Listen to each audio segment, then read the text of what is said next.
प्राप्त होगा जिससे मुझे भरपेट भोजन खाने को मिलेगा या नहीं, भगवान का पूजन कर पाऊंगा या नहीं। संकल्प लेने में कोई आपत्ति नहीं है। भगवान कहने लगे ये सब भगवान के ऊपर छोड़ दो, अपने आप भगवान बंदोबस्त सब कुछ करते रहेंगे, लेकिन तुम संकल्प कर लो। सतानंद ब्राह्मण संकल्प लेते हैं, ठीक है आज से मैं पूजन करूंगा, भिक्षा को नहीं जाऊंगा। भगवान बोले कल को तुम भिक्षा मांगने जाना, और कल को जब भिक्षा मांगने जाओगे तो तुम्हें अधिक धन प्राप्त होगा, जिससे तुम भले प्रकार भोजन भी कर सकते हो और भगवान का पूजन भी कर सकते हो।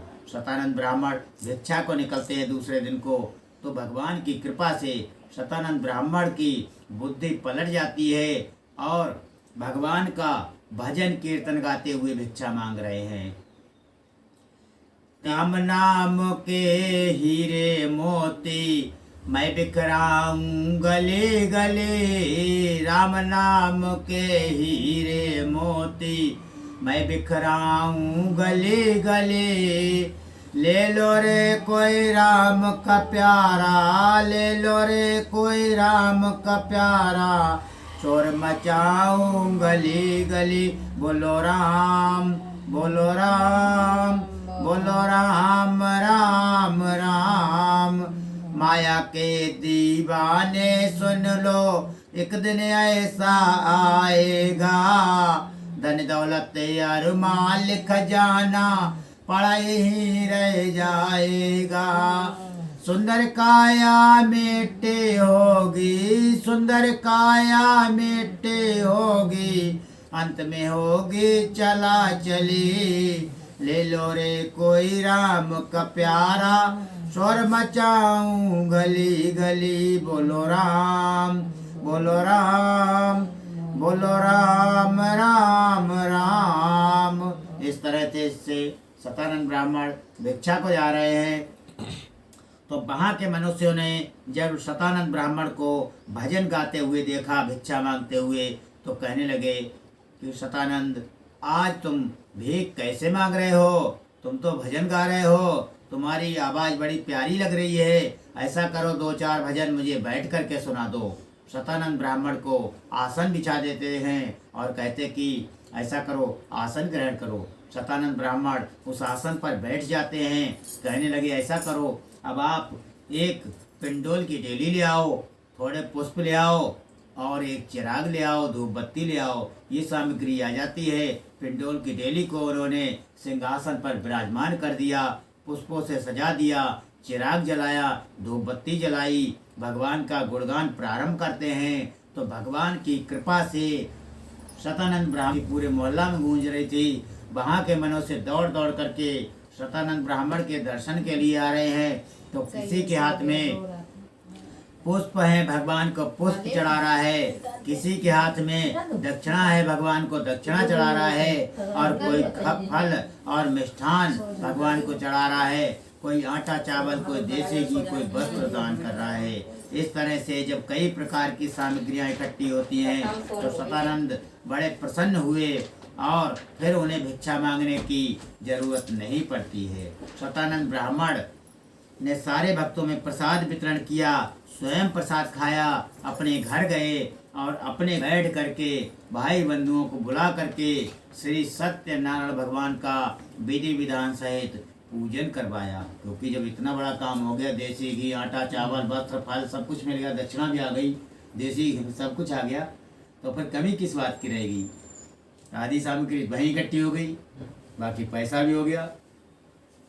बड़े विधि विधान से उन्होंने भगवान का पूजन करवाया और उस पूजन के प्रभाव से सतानंद ब्राह्मण सारी संपत्तियों से युक्त हुए और हर महीने अपने घर में बैठ करके नारायण भगवान का पूजन करने लगे। एक दिन उनकी बस्ती में एक लकड़ी बेचने वाला लकड़हारा आ जाता है।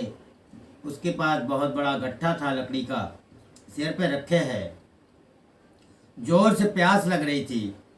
लकड़हारा सतानंद के महल की तरफ जाता है, लकड़ी का गट्ठा लिए सिर पर महाकठोर, मुदित लकड़हारा चला सतानंद की ओर। वो लकड़हारा सतानंद के महल के अंदर प्रवेश करता है। लकड़हारा को छोड़ करके शतानंद ब्राह्मण महल के अंदर जाते हैं। एक चांदी के गिलास में पानी लेकर के आते हैं।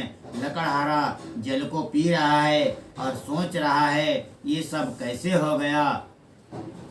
लकड़हारा कहने लगा, कहो मित्र क्या सोच रहे हो। वो शतानंद कहने लगे, कहो मित्र क्या सोच रहे हो।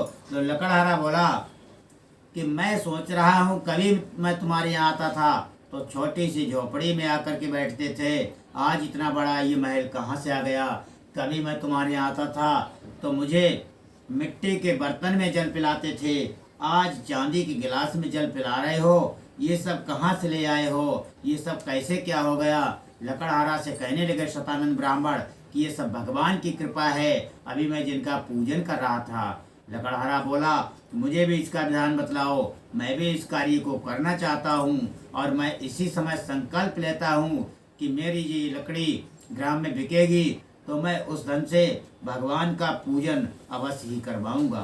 संकल्प लेने के बाद, सारा विधान पूछने के बाद लकड़हारा अपने घर को गया। रात भर फिर उसे नींद नहीं आई कि ना मालूम लकड़ी किस समय में बिकेगी, कितने की बिकेगी, भरपेट भोजन मिलेगा, भगवान के पूजन की सामग्री आएगी या नहीं आएगी।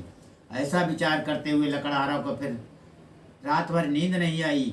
सुबह उठा, सुबह लकड़ियों का गट्ठा लेकर के चल देता है बेचने के लिए। तो भगवान की कृपा से उसकी आम की लकड़ी का गट्ठा था जो चंदन की लकड़ियों में बदल जाता है। बोलो सच्चे दरबार की। लकड़हारा की लकड़ी कई गुना धन की बिक जाती है, कई गुना धन प्राप्त होता है। तो लकड़हारा बड़ा प्रसन्न हुआ, बाजार गया, पक्के केले की फली, घी, दूध, दही, गेहूं का आटा, गुड़ और शक्कर, ये सारी सामग्रियों को खरीद करके लाया। अपने घर गया, भाई बंधुओं को बुलाया, विधि विधान सहित नारायण भगवान का पूजन करवाया। तो उस पूजन के प्रभाव से बूढ़ा लकड़हारा धन पुत्र आदि से युक्त हुआ। संसार के समस्त सुख भोगने के बाद बूढ़ा लकड़हारा अंत में वैकुंठ धाम को प्राप्त होता है। इत श्री सत्यनारायण व्रत कथा द्वितीय अध्याय समाप्तम। बोलो श्री सत्यनारायण भगवान की जय।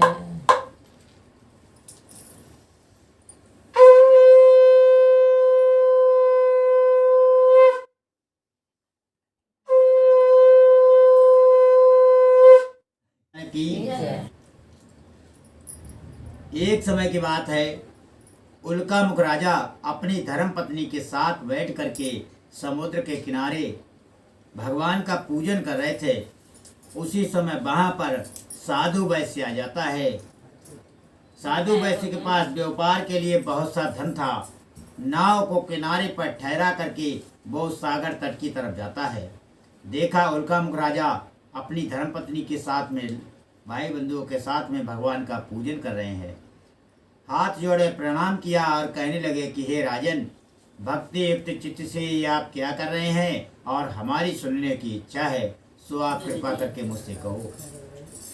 उल्कामुख राजा कहने लगे, अपने बांधवों के साथ पुत्रादि की प्राप्ति के लिए महाशक्तिवान श्री सत्यनारायण भगवान का पूजन व व्रत कर रहा हूँ। जब ऐसे सुना तो साधु बनिया बोला कि मुझे भी इसका विधान बतलाओ, क्योंकि मैं भी इस कार्य को करना चाहता हूँ।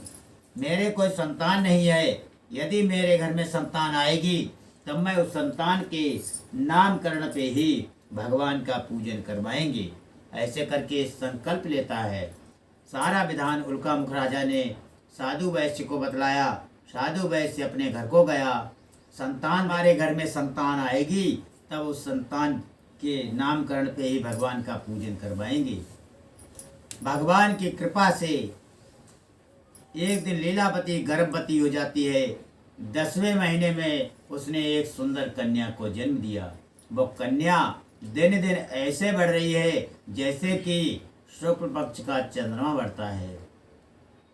कन्या को कला के समान बढ़ता हुआ देख करके कन्या का नाम कलावती रखा गया, किंतु भगवान का पूजन नहीं करवाया। लीलावती कहने लगी, स्वामी अब भगवान का भी पूजन हो जाना चाहिए।